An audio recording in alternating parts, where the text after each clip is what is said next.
Hey, what's up everyone? Welcome back to my channel. It's your Daddy Dude, and today we are exploring the historic and breathtaking Dapitan City. Oh, murati-kurit. Okay, anyways, kung bago ka pa lang sa channel ko, don't forget to click the subscribe button and i-click ang notification bell para updated ka sa mga bagong video na i-upload natin. Haha! Siyempre, picture. Hindi makakalimutan ng picture kasi picture is the best souvenir. And I would like to thank my JEPN family for sponsoring this trip.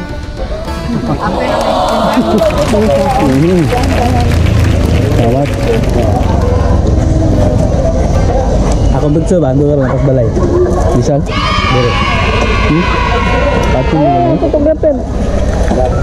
One of the most significant historical sites in the Philippines, the Rizal Shrine in Dapitan City.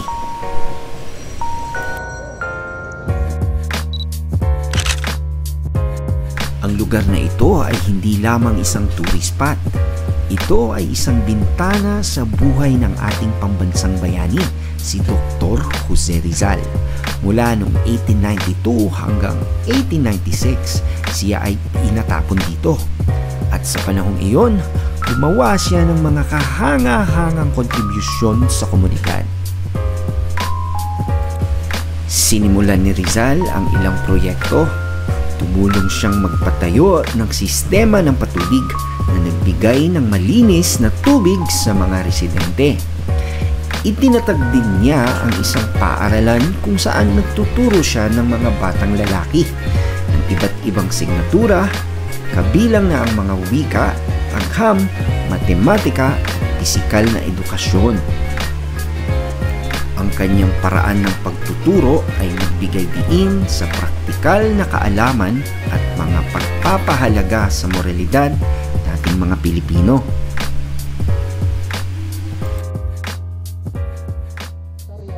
Nasa dinar. So, nasa mga 3 cars na siya kapin. Nasa DCP.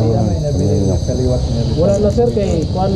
Wala. Yung pamilya dre, yung nanay niya, yung ubang pa mga iso, ni naman i-visit dre. Sabon man. Kita ka lang ko? Ayun. Ito na prepare kahit yun.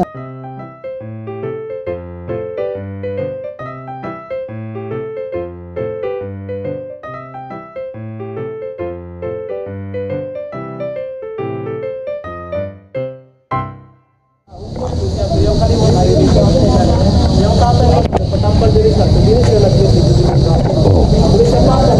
Tas ang alam. Hi vlog. Ang silid na ito ay ang kanyang klinik at dito na din siya nag-oopera dito sa higaang ito. Sa kabila ng kanyang pagkakatapon, namuhay si Rizal ng aktibo sa Dapitan. Siya ay nagpraktis ng medisina, ginamot ang mga lokal na residente at maging ang pag-oopera. Nagbigay siya ng libreng serbisyong medikal sa mga mahihirap at nakamit ang tiwala at respeto ng komunidad. Replika na gito ba ni kani? Oh, replika sir. Original eh. One sir, ang budget for kanina. Pan development mga pamilya national naman munisipyo ma'am. Pindo sa mga kuan. Sabi mo yung ako na ako sa kuan, At ito naman ang bahay ni Rizal. Dito si Rizal tumutuloy. Kasama niya ang kanyang nakilalang si Josephine.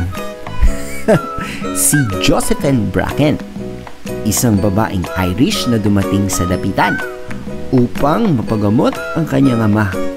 Nagkaroon sila ng malapit na relasyon at sa kalaunan ay nagkaibigan. At ito ang kwarto ni Rizal. Dito siya natutulog.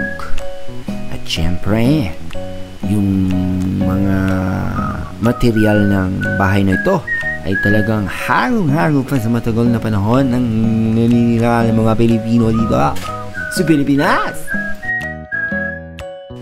At dito daw madalas tumatambay si Dr. Jose Rizal. Dito siya nagmumuni-muni, sabi ng aming tour guide.